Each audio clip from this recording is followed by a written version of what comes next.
all the saints of the Lord said amen. Amen. It's a joy for us to be here. Can you believe that Derek Avery Arnold has been in this place for 25 years? Oh, yeah. Amen. That is amazing. What is even more amazing is having been here for 25 years, I know a few days ago he celebrated a birthday. And he is one of those persons, and I envy him for this. He is one of those persons that looks exactly the same 25 years later. I don't know how he does it. I don't know what he drinks. I don't know if it's something he has in his food. I have no earthly idea. But he looks exactly like he did. It's DNA, he says. So it's 25 years, he looks exactly the way he did 25 years ago. That is amazing. Good living will do that for you. The rest of us have to take potions, pills, lotions, rub ourselves, decorate ourselves, do all these kinds of things, do adverse things to our bodies to try to look youthful even though we're no longer youthful. And all he does is just wake up in the morning. That is amazing. That is amazing. 25 years. Amen. Let me thank the people of our church who came this afternoon. It is a great sacrifice to do afternoon things, and we don't do this normally because it is. Once you go home, let me see how this stuff works. Once you go home and take off your church clothes and put on your whatever it is you put on, and you're comfortable, it is a challenge. It's a real challenge. Having done that, to come back and put my clothes back on. And it was cold today. And then it's chilly. It is a great sacrifice to do that. And I applaud all of the people of our church at Bethlehem who has come today. Mr. Patterson, I have a question that I need you to ask for me before you leave today. I was having a meal with Mr. Patterson a few days ago. A person who is not here said to him, "See you in Bethlehem next Sunday afternoon." And I've been looking and looking for him, and he hasn't shown up. And if he doesn't walk in the door in the next 15 minutes, we'll all be gone. But he told us to come. Told Mr. Patterson, I see you next Sunday afternoon. That is exactly why you cannot pay attention to everything that comes out of everybody's mouth. A pair of lips will say anything. Anything. But I'm enjoying. There's something that's happening in our culture and our time that concerns me. One of those things is that it is very difficult for us now to do anything with anyone for an extended period of time. Yes, sir. We have developed the attention span of a gnat. Amen. It is difficult for us to focus on anything for an extended period of time. It is difficult for us to be committed to anything for an extended period of time. It is difficult for us to be able to do anything that's going to take a longer period of time.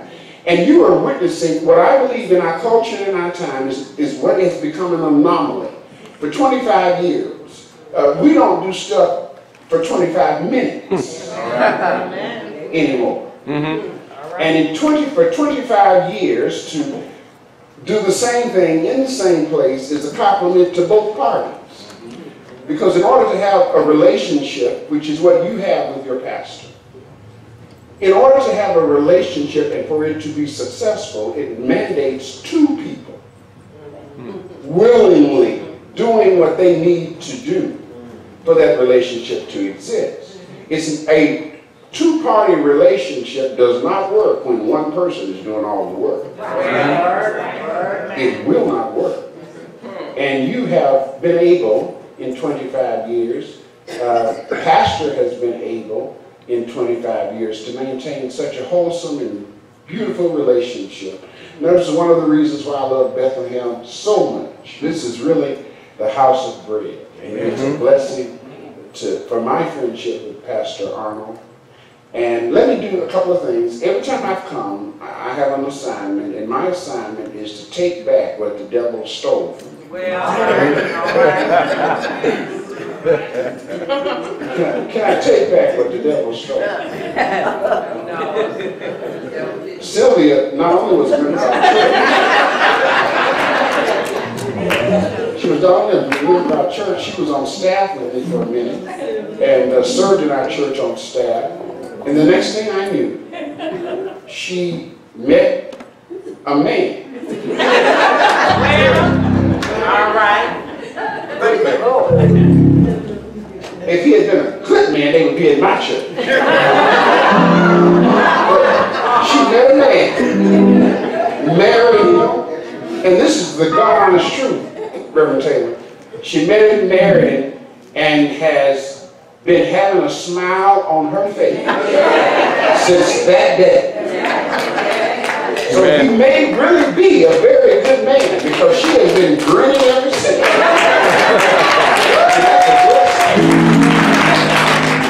That's a blessing. My friend Mrs. Arnold, I am so glad to see you here today. I tell Mrs. Arnold, I'm going to tell you what I told her in private, and I want you all to overhear what I've said. We brought her here. Well, all right. When Pastor Arnold and I brought her here, we brought her here so that she could give her undivided attention to Pastor Arnold. Okay, yeah.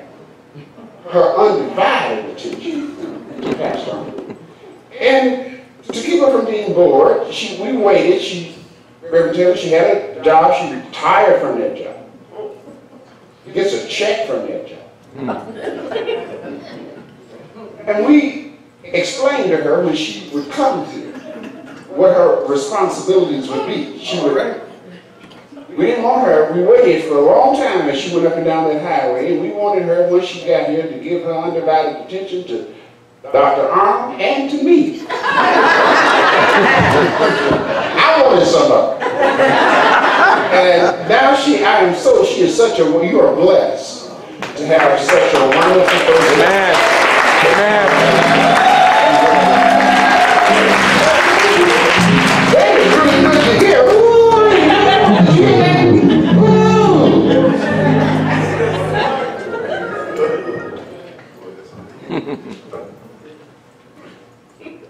We're going to go to an interview.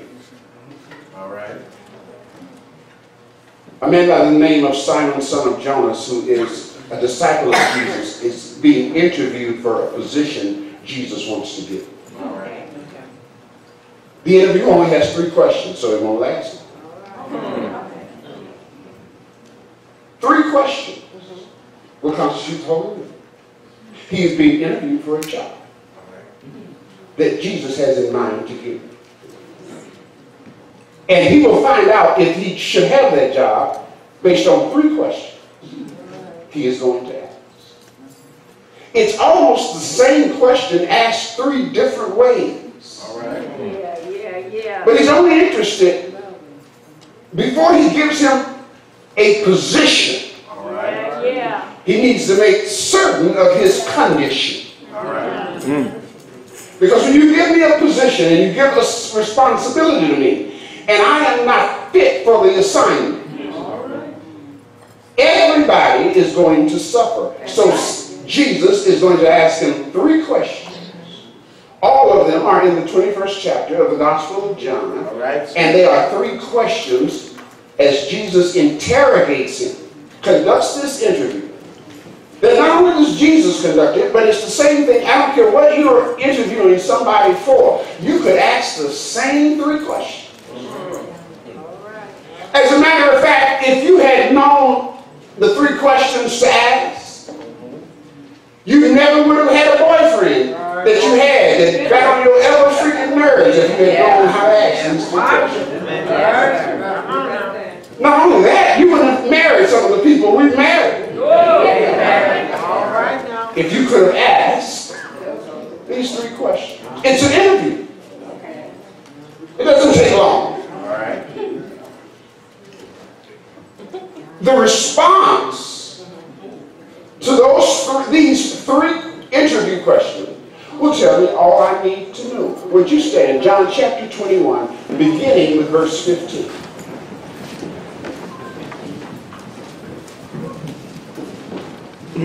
The 21st chapter of the Gospel of John, beginning with verse 15. Read up or listen.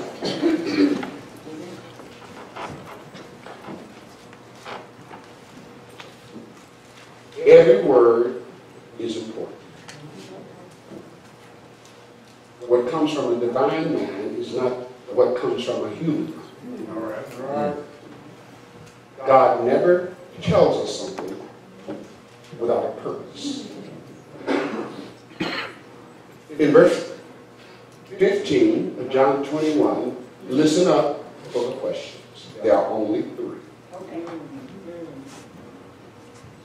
So when they, Peter and other members of the band of disciples, had dined, they'd eaten, wiped their mouth, about to get sleepy.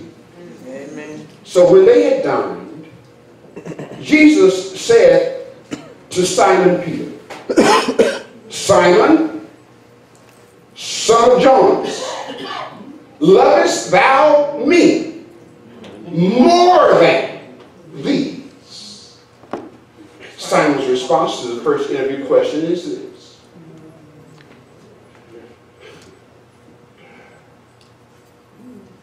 Yea, Lord, thou knowest that I love thee. He said unto him, Feed my lambs. Question number 2, verse 16. He said, Jesus says to him again the second time, Simon, son of Jonas, lovest thou me?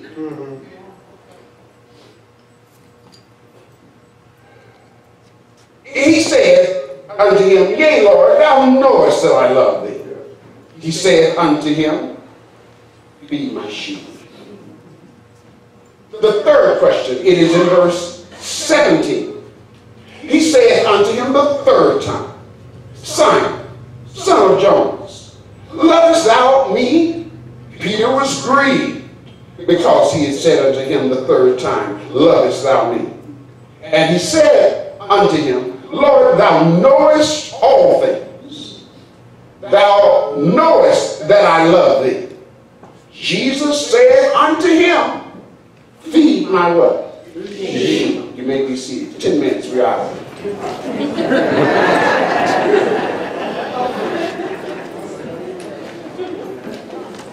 Remember, I told you that every detail is important because it is. The setting is after they had dined. That is important because it's not after they ate. It's not after they had just had a meal. After they had dined. It has the flavor of aristocracy. Dine. The same time in the 21st chapter of the Gospel of John, this was a unique occasion because in this 21st chapter of John, it is the only time where Jesus himself cooks the dinner. I wish I could have been. I wish I could have tasted the fish that he ate or had a piece of the bread that he shared, because I know enough about him that whatever he did with a level of excellence that was abnormal. And if Jesus did anything, would he turn water into wine? I wasn't there, but I wish I could have been, because you had never tasted wine until you taste wine Jesus made. I wish I could have been there. Remember when he feeds 5,000 men? He grabs the bread and he takes the fish. He breaks it and packs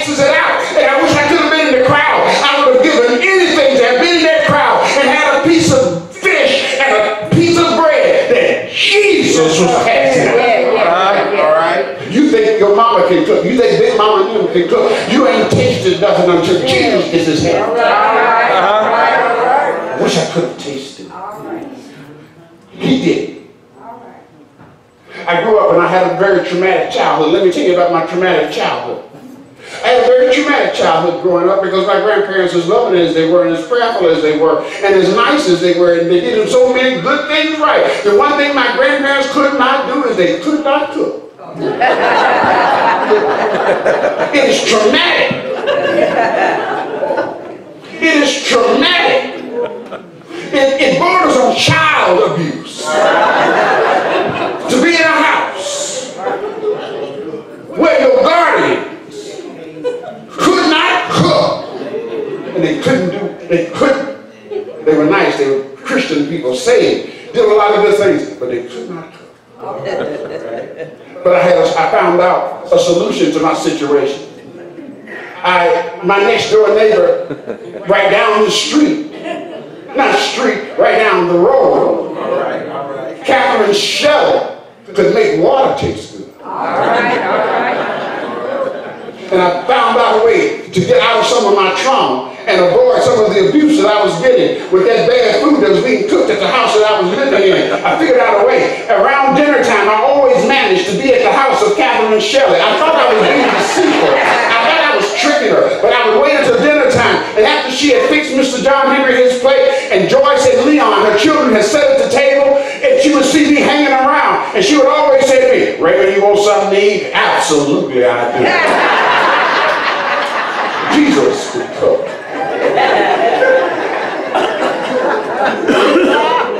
Whatever he did it well. Yeah. And they had enjoyed the best of food when Jesus cooked. It's not by accident that Jesus is going to conduct the interview after they had ate. My Lord. Because he's going to have a conversation. The interview is going to deal with something that he wants Peter to do. And he had just fed him a meal that he had never tasted like he had ever had before. And he says to Peter, "Son, do you love me more than," listen to this, "these?" What these? I have a job in mind for you, but the first person I need to find out from you is, do you love me more than these? What these? If you read the 21st chapter of John, you would know what the these are. Peter, after the resurrection of Jesus, had defected to his own lifestyle. Yes, sir. Peter was not just a fisherman.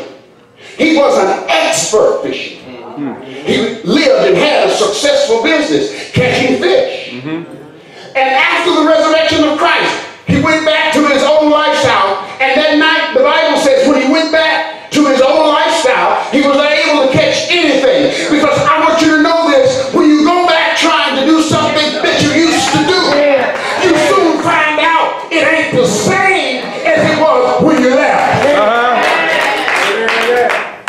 Peter went back and he brought with him a group of the disciples and said, "Let's go fishing." They went fishing that night and they caught absolutely nothing. Jesus stood on the shore and saw them and he cried out to them, "Children, do you have any meat?" And they had none. He told them to cast the net on the right side. They put down the net, caught a multitude of fishes. Peter drug the fishes to the shore. When they got to the shore, here's why I want to get ready to shout. When they came to the shore with the fish that they had caught, the Bible says Jesus already had a fire burning and fish cooked and bread ready. He's trying to teach me something. He is trying to show me something. I don't need you to have fish, but you sure need me. The fish was on fire, already being cooked. The bread had already been made. And Jesus says, "Children, come sit down and eat." And he fed them a delicious meal. And then he said to them, "Simon Peter, do you love me more than these fish?" Because I'm about to give you an assignment. And I don't want you to get in a conflict between fish and and me. Come closer. Everybody needs fish. Fish was Peter's livelihood in his former life. Everybody has to have something. Jesus said, Peter, but I need to clarify this. I don't want fish to be your motivation for what you're doing. So I need to know, when it comes to fish on one hand and me on the other, do you love fish or do you love me? All right. Because when you get hungry for fish, fish will keep you out of the right kind of relationship. Stop. I don't want to bother anybody, but I just need to drop this when you're going. Isn't it amazing that people will say God bless them with a job so they can have some fish? And the job that they say God bless them with so they can have some fish now keeps them from church every Sunday. Fish can get in competition with me. Come on now. Oh God, I wish we had time to really sit down and dialogue about this, because it happens to everybody in this room. I gotta have some fish. I gotta have lights on, I gotta have gas, I gotta have water, I got some bills to pay, I got that man wound, I got a whole bunch of stuff to do. But Jesus said, listen, fish ain't the problem. All right. If you hang with me, I already showed you I know how to provide fish. So I need to know, when it comes to competition between fish on one hand and me on the other hand, who's going to win in the contest? I'm asking you this, Peter, because in the 21st chapter of John, you already forsook your vocation for your occupation. All right. So I need to clarify this. You already showed me that your occupation is in competition with your vocation. Your occupation is what you do to get fish. The vocation is what I have called you to do. And I don't want your fish keeping you at home on Sunday morning. I don't want your fish causing you to miss midweek worship. I don't want your fish to get so deep that you jump in bed and go to sleep and you're more proud of your fish than you are the source of where your fish comes from. So I need to know, do you love me more than these fish? I don't want him to ask me that question, Chester, because sometimes I fall in love with the fish. And I forget all about the fisherman. So I need to clarify that, because I'm about to give you an assignment. The reason I ask you this interview question is I can't have people working for me that are driven by fish and care nothing about me. Feed my lambs. Stop, listen. The interview question has depth that I don't even realize. Jesus is about to give Peter an assignment, and he's interviewing him for a job, and the first thing he tells him, I'm going to give you my lambs to feed. But I'm not going to give you my lambs to feed if you are not madly in love with me, the shepherd. I do not entrust my lamb to people who do not love me. I wish that you and I in church had as much sense as Jesus has in the 21st chapter of John. Jesus' relationship with me predetermines responsibility I give to you. I wish that one of the greatest mistakes that we have made in church today, and one that I know we have to repent for, is that we've given people responsibility with sheep that have no relationship with the shepherd. You wouldn't even do that. I did not entrust my children to anybody who did not like me. That's right. You don't do that. If you know I do not like you,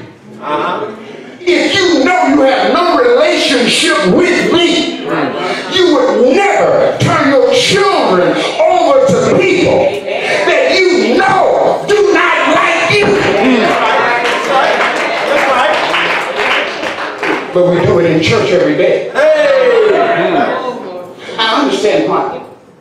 I'm a pastor. There's bills to pay. There's a building to maintain. There's responsibilities, insurance, gas, lights, water. You got to do all this stuff. There's so much stuff that you got to get done. And you got to get done. So you start grabbing folks and giving them responsibility.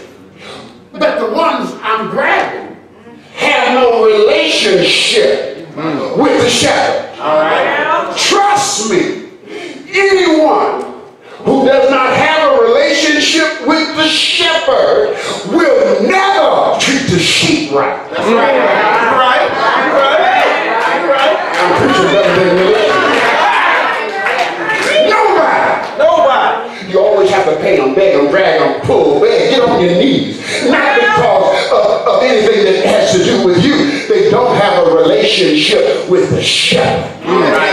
Yes, sir. Yes, sir. One of the things, I've been interviewed 3 times as pastor of 3 different churches. They asked me everything. They asked me, where did I go to school? Did you graduate? What's your vision? What is your mission statement? Do you understand? Tell me about your successes and your failures. They asked me all kinds of stuff. Yes, sir. Yes, sir. Except one question. All right. Nobody ever asked me, have you a relationship? Tell me about your prayer life. Tell me about whether or not how you meditated and studied on the Word of God. Tell me about your relationship with the shepherd. Because I'm about to give you a responsibility with the sheep. And it is the #1 problem. It is possible to pastor a flock of people and not have a relationship with the shepherd. All right. All right. Yes, sir. Yes, sir. Do you love me? Because the responsibility, Reverend Lee, is to feed my lambs.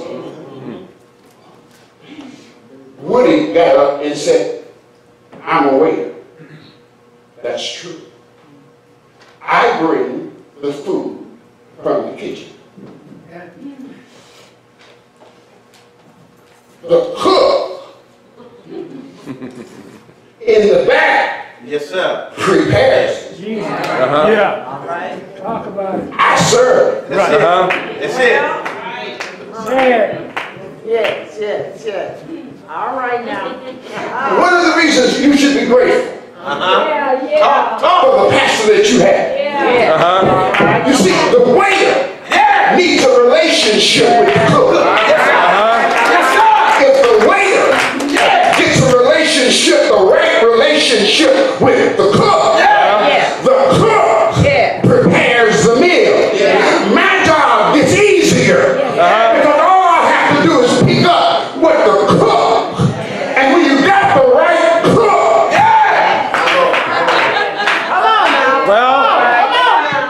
check this out, Reverend Arnold. I need you to feed my lambs.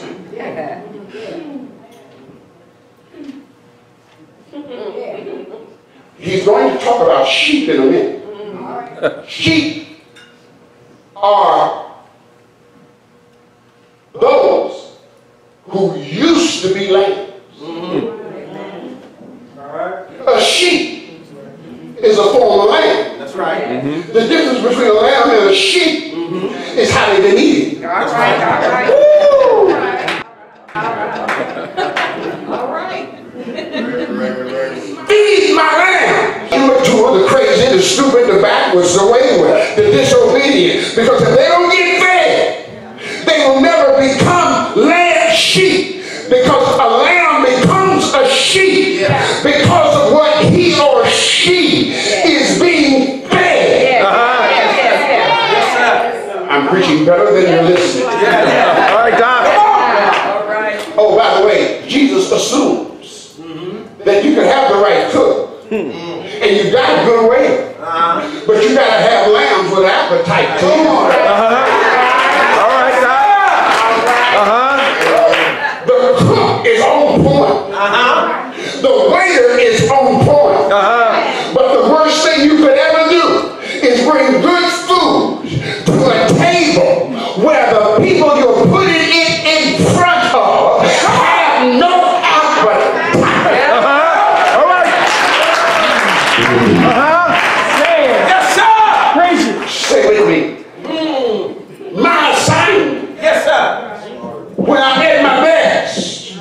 is to come from the kitchen with what the cook has prepared and give it to lambs. And I believe that when you feed me enough and I eat right and you're feeding me and not slapping me, I believe lambs can become sheep. Yes, sir. That's it. The only difference between anybody in this room is what we have been fed. That's right. All right. Feed my lambs. Then Jesus says to him, Simon, here's the second of your question. Lovest thou me? Do you love me? Because I'm about to give you an assignment to feed my sheep. Because if you don't have a relationship with me, you will get mad and quit feeding the sheep. That's right. Something has to be. He never asked in the 21st chapter of John, Reverend William, if Peter loved the sheep. Not once does he ask if you love the sheep. I need you to love me. Because if you love me, you will love what comes from me. Right. That's right. That's right. I wish I had time to talk about stepchildren right here. Because if you have the right relationship with me, I don't have to ask you, will you love the sheep? Because when you love me, you love what comes from me. Do you love me? Because I need you to feed the lambs. If you do not feed the sheep who used to be lambs, if sheep don't get fed, they regress to becoming lambs again. If you don't keep being fed, I know you're mature, I know you've been in church all your life, but you still need to eat. I know that you know. But if I don't eat for 2 or 3 Sundays, the immaturity starts trying to come back. I get snide, I get smart, I get beside myself, I get irritated, mad, angry, because now I'm regressing to who I used to be. All right. Interview question number 2. Do you love me? I know my real love. I'm not talking about liking me. But do you love me? Because if you love me, I'm going to give you a responsibility to feed my sheep. You need to feed them.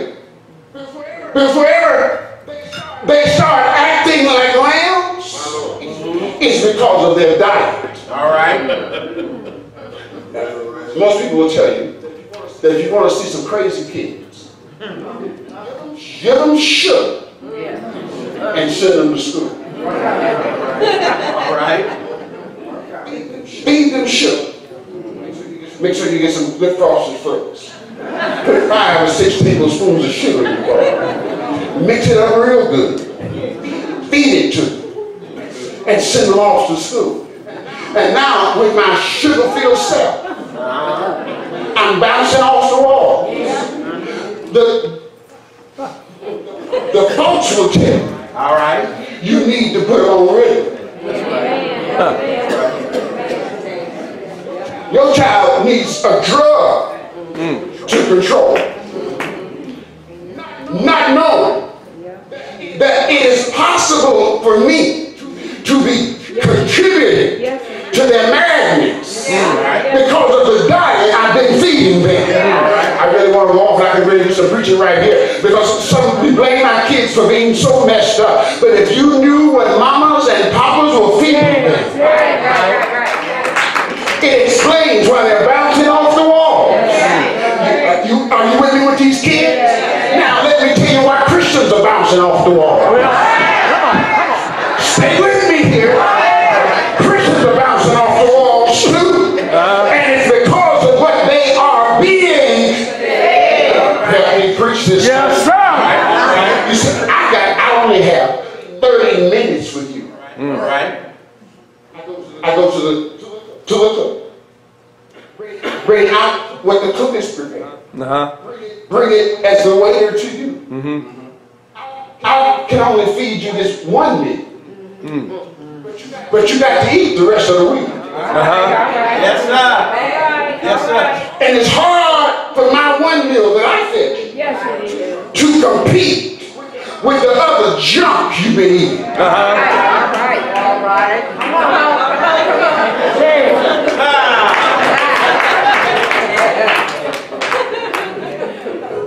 It's difficult for me to combat some of the foolishness that we are being fed on Monday, Tuesday, Wednesday, Thursday, Friday, Saturday. And then I've been eating all of this foolishness. Peter, Simon, do you love me? Feed my sheep. Third and final, I will say today. Simon, son of Jonas. Yeah. Do you love me? The 21st chapter of the Gospel of John says Peter became grieved. Right. I don't know why he's grieved. The only reason he's asking the same question three times. Related question. The only reason he's asking it 3 times is because he don't feel love. All right. You know I love you. If I knew it, I wouldn't have to be asking. I'm not asking for no reason. I'm asking, do you love me? And if you love me, it shows up in how you treat my sheep. All right. I'm sick and tired of you. But everybody you run into, I love the Lord. You ask any black man, ask any black woman that does not attend church. They would say, I love the Lord. I don't have to go to church. I love the Lord. The Lord, no matter.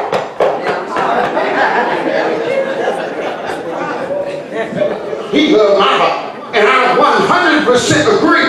Reverend Lee is rewriting my sermon to my left. She says, yeah, that's why they ain't going to church, because of their hearts.